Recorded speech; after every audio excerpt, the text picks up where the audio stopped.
Hello, hello les amis Sagittaires, ascendant Sagittaire, signe lunaire en Sagittaire, bienvenue pour cette vidéo. Nous regardons ensemble aujourd'hui quelle sera la bonne surprise du mois d'avril pour vous, pour votre signe. Alors j'espère en tout cas que vous allez très très bien et je vous rappelle que comme pour tous les tirages, c'est un tirage général qui ne peut pas parler à tous les Sagittaires de la même façon. Donc prenez les énergies qui vibrent avec ce que vous vivez, n'hésitez pas à vous faire votre propre lecture intuitive en ressentant les énergies de ces cartes, de ce tirage, qui vous enverront probablement des messages bien à vous. Vous pouvez également regarder la vidéo de votre signe ascendant et de votre signe lunaire pour avoir soit des compléments d'information, soit avoir un message qui vous parlera d'autant plus. Je vous mets en barre d'infos les différents liens des vidéos que j'ai créées pour votre signe ces derniers temps et vous trouverez également mon adresse email si vous désirez me contacter pour des renseignements pour les tirages personnalisés. On regarde tout de suite l'énergie principale qui vous accompagnera, amis Sagittaire, pour la bonne surprise. Alors, une bonne surprise un peu en demi-teinte, j'ai envie de dire, puisque c'est pas forcément de l'action qu'il va y avoir, c'est plutôt une certaine forme de sagesse, de compréhension. Ça va se passer plutôt dans votre corps, votre spiritualité. Avec l'ermite, on est plutôt dans une forme de prudence, dans le fait que le temps fait son œuvre seul et qu'il faut accepter ce temps de pause, ce temps de repli, ce temps mis à l'écart, ce temps de prise de recul pour avancer. Donc c'est peut-être l'occasion, en tout cas pour vous, de soit un peu vous reposer. Peut-être qu'il y a une période de fatigue chez vous. Hein, et dans ce cas-là, vous pourriez avoir l'occasion de reprendre des forces, entre guillemets, en vous mettant un peu à l'écart pendant une période, par exemple, de repos. Je parle de repos, mais pas vraiment de vacances. Hein. Vacances, ça serait plutôt une autre énergie comme tempérance, par exemple. Avec en tout cas cette ermite, on voit bien que voilà, ça demande de se mettre en relation limite avec soi-même, avec son âme, hein, parce que l'ermite, c'est celui qui approfondit, qui étudie. Donc vous pourriez être amené à étudier quelque chose, à étudier le chemin que vous voulez prendre, à étudier une étude de marché pour vous lancer sur un projet. C'est un moment où on cherche, on recherche des choses, on se concentre aussi, on médite et peut-être qu'un peu on se dépouille d'une certaine manière pour se sentir mieux. Alors ici avec l'ermite aussi, c'est peut-être la compréhension de choses liées à votre expérience qui est amenée à s'améliorer ici. L'ermite, c'est un personnage un peu prudent, comme on disait, hein, donc peut-être qu'il y a quelque chose qui va vous aider à éviter une problématique dans laquelle vous seriez tombé sans cette énergie. On va regarder maintenant avec le tarot d'Irtis. Nous avons le 8 d'épée et le 8 de pentacle. Donc avec le 8, on voit que ici, il y a quand même une énergie de force, hein, de détermination, d'essayer de faire progresser quelque chose. Sauf que le 8 d'épée, c'est quand même une carte un peu dure. Hein. C'est une carte qui nous parle de vos auto-sabotages, d'une période où vous perdez un peu confiance en vous, semble-t-il. Et le 8 d'épée aussi peut nous parler comment dire, de risque de maladie, de choses comme ça. Donc vous êtes peut-être en train de vous remettre ici. La bonne surprise, c'est de pouvoir prendre du repos pour justement retrouver des bonnes énergies, retrouver de la force et de l'estime de vous. Comme on peut le voir ici, on a l'amoureux en dos de deck qui pourrait justement nous parler de cet aspect-là, l'estime de vous. Il semble que vous ayez un choix à faire et que cette pause peut-être être bénéfique hein, pour ce choix que vous avez à faire. Avec le 8 de Pentacle, on nous parle de rigueur de travail. Très souvent, ça nous parle de travail, mais ici aussi, il y a un petit côté raz-de-marée. Peut-être qu'on réfléchit à quelque chose par rapport à des préoccupations financières, une dette à payer, à quelque chose qui demande en tout cas à la fois beaucoup d'implication, beaucoup de travail, beaucoup de rigueur. Mais le 8, c'est quand même une envie de progresser. Donc on voit cet ermite qui cherche la lumière qui cherche et qui trouve cette lumière, hein, puisqu'il étudie pour justement, d'une certaine manière, crever certains abcès. On voit ici que le 8 d'épée, une des interprétations du 8 d'épée, ça peut être aussi en rapport avec un héritage. Donc on a une somme d'argent par rapport à un héritage et on peut réfléchir à ce qu'il faut mettre en place par rapport à cet héritage. Comment on met les choses en place justement par rapport à cela pendant cette période. En tout cas, je vois moi ici qu'on réfléchit sur des problématiques pour qu'elles ne s'aggravent pas.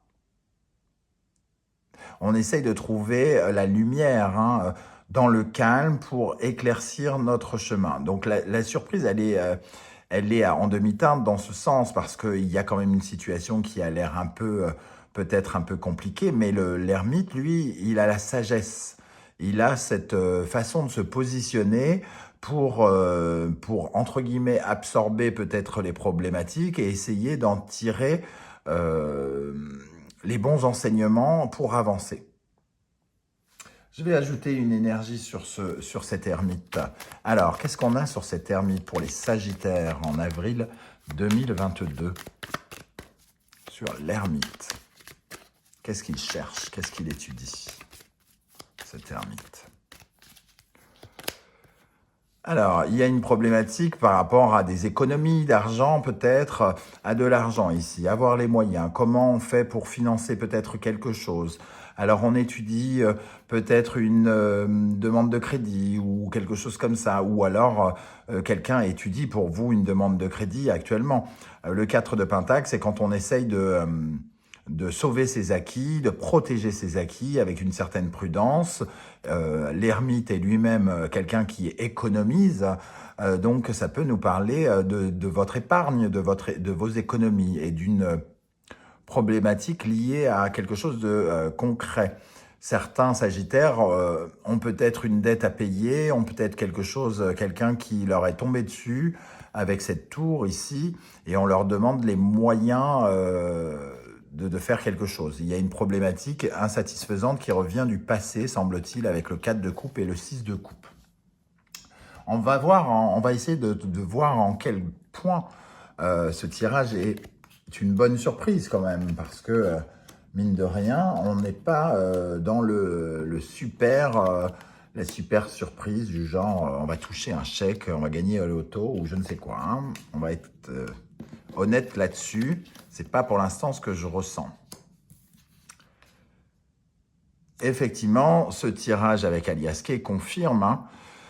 Alors, on retrouve bien les problèmes, hein, la problématique ici, la montagne qui peut parler de cette difficulté de surmonter un problème. Là, on a les soucis, on a l'isolement de l'ermite. Hein. On retrouve cet isolement. Et cet isolement, il sert à la justice. Il sert à prendre une décision juste pour soi. Hein. Alors, on est un peu inquiet avec cette lune, on est un peu comme dans le brouillard, dans le noir. Mais on voit bien que ici, quelque chose s'illumine. D'ailleurs, c'est assez marrant comment l'oracle recrée un soleil à partir de ce choix à faire. Il y a comme un choix qui s'illumine. On a peut-être une réponse par rapport à une décision que l'on doit prendre et dans laquelle qui nous semble un peu peut-être difficile, compliqué à prendre parce qu'on était dans le noir ici avec cette lune et même cette zone ici un peu vide, comme s'il y avait un vide, un manque, quelque chose qui manquait, de l'argent manque, une personne manque, quelque chose pour lequel il faut prendre des décisions. D'ailleurs, on retrouve ce manque peut-être d'argent, ce sentiment d'être un peu abandonné, délaissé, démuni, avec ce 5 de Pentacle en dos de deck. Le 10 d'épée nous dit quand même qu'on n'est pas loin de trouver une solution, parce que ici, les 10 d'épée, c'est quand on a tellement été déçu, tellement triste, tout ça, que finalement, on est à la fin d'un cycle pour aborder, d'ailleurs, ici, l'as d'épée, avoir une nouvelle idée. Et j'ai l'impression que l'ermite, ici, le fait que vous vous isoliez, vous donne justement l'idée qu'il vous faut, que vous recherchez, pour être sur votre juste chemin, pour suivre votre étoile, avec un as de bâton derrière. Donc il y a quelque chose de très prometteur derrière cela, hein. Il faut juste réfléchir, étudier quelque chose en lien soit avec du concret, soit avec de l'argent ici, hein. On voit qu'il y a possibilité de triompher parce que ici on coupe avec quelque chose, on coupe avec certaines difficultés, j'ai l'impression. On va probablement vers la fin du mois d'avril, vers la fin des inquiétudes parce que justement on peut prendre position dans cette histoire, dans ce conflit, dans cette difficulté que nous traversons. Alors, qu'est-ce que l'on coupe ici? C'est la fin de quoi ici? Pour les Sagittaires, la fin de quoi? Qu'est-ce qui se termine? En avril, pour les Sagittaires, qu'est-ce qui se termine? Les amoureux. Un problème d'estime et un problème de blocage, comme si on n'était pas fécond, comme si on ne pouvait plus créer quelque chose, comme si on était bloqué dans notre créativité, dans notre imagination, dans le fait de pouvoir créer son propre monde. Mais les changements arrivent hein, ici avec la roue.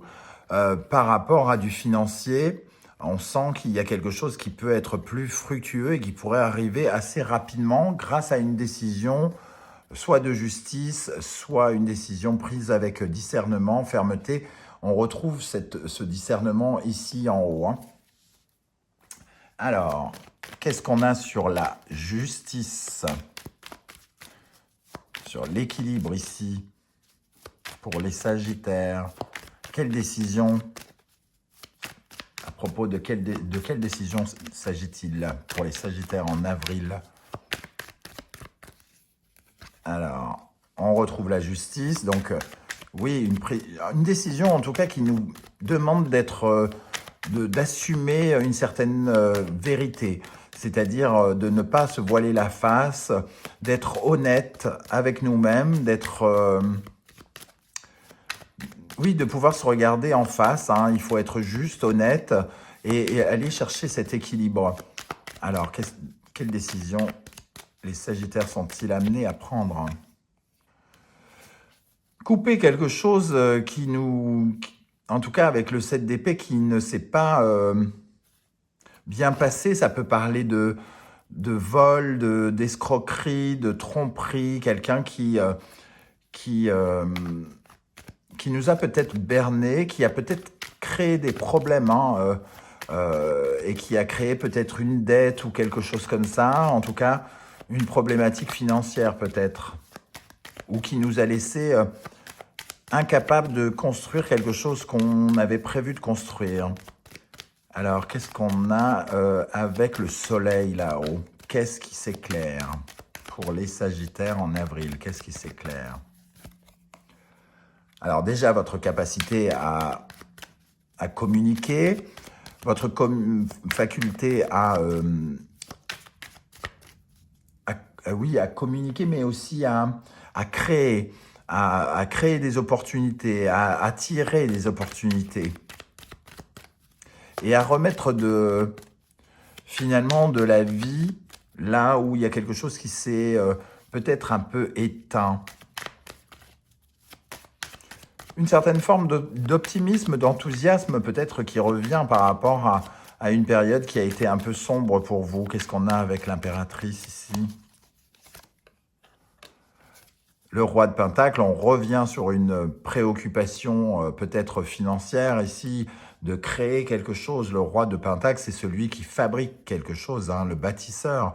Et ici, il y a eu des prises de tête par rapport à quelque chose que vous essayez de bâtir. Donc, est-ce que vous êtes en train de construire une maison, par exemple, et qu'il y a eu une problématique qui fait que vous n'aviez soit plus d'argent, soit qu'on vous a berné, trompé, et que vous trouvez à la fois une nouvelle solution, qui passe peut-être par la justice pour certains. Alors, Ici, sur les ennuis, de quel ennui on nous parle? Cavalier de bâton, une certaine forme d'enthousiasme, d'impulsivité, peut-être de colère. Il y a eu peut-être des attaques, hein, une certaine forme de violence. Allez, pour terminer, comment va évoluer la situation des Sagittaires en avril? Comment va évoluer cette situation, pardon? Alors ici, on a l'As de Pentacle qui nous parle d'une opportunité. Donc pour moi, c'est la possibilité de trouver une solution par rapport à cette problématique. Et le Roi de Bâton, c'est vraiment une sorte de possibilité d'avancer à nouveau de façon rapide, de pouvoir re-entrer dans un mouvement par une forme de compréhension. On comprend quelque chose qui nous redonne de l'élan. Voilà comment je ressens en tout cas cette partie-là du tirage. Alors, pour les Sagittaires, nous avons ici, oui, on retrouve cet élan du Roi de Bâton avec le Bélier et Mars ici. Une nouvelle initiative, des nouvelles ardeurs pour combattre, pour se battre, pour aller au combat. Là où peut-être ici, on baissait un peu les bras et on a préféré s'isoler plutôt que d'affronter certaines choses, certaines difficultés. Ici, on revient dans le game, hein, on revient dans le combat avec de nouvelles initiatives, donc de nouvelles idées peut-être. Le Bélier, c'est quand même celui qui fait éclore quelque chose, hein. Et ici, on a la Lune. Donc, il peut y avoir une problématique par rapport à votre foyer, par rapport à votre lieu d'habitation, par rapport à votre famille ou quelque chose comme ça. En tout cas, la Lune, c'est toujours une sorte de zone un peu d'ombre. Et c'est une sorte de... C'est les émotions que l'on ressent très profondément et qui peuvent nous perturber comme un tsunami qui viendrait s'engouffrer à l'intérieur de nous. Et ici, il est question de reprendre le contrôle, redevenir le leader dans une situation, de reprendre le contrôle sur ses émotions ici, hein. Et donc de se sentir plus fort, de se revaloriser soi-même. Voilà les amis Sagittaires, comment je ressens ce tirage. N'hésitez pas à me dire comment ça vibre avec votre vie en commentaire. Je serais heureux de voir comment les cartes ont parlé, surtout avec ce tirage tout à fait spécifique. J'aurai plaisir en tout cas à vous lire et à vous répondre comme je le fais à chaque fois. Je vous invite à prendre un millième de seconde de votre temps pour liker cette vidéo en signe de soutien pour la chaîne, pour m'aider à faire grandir cette chaîne et à mieux la faire répertorier par YouTube. Et on se retrouve pour de nouvelles guidances très très bientôt. N'hésitez pas à vous abonner si ce n'est pas déjà fait. En tout cas, merci d'être là et à très très vite. Ciao, ciao.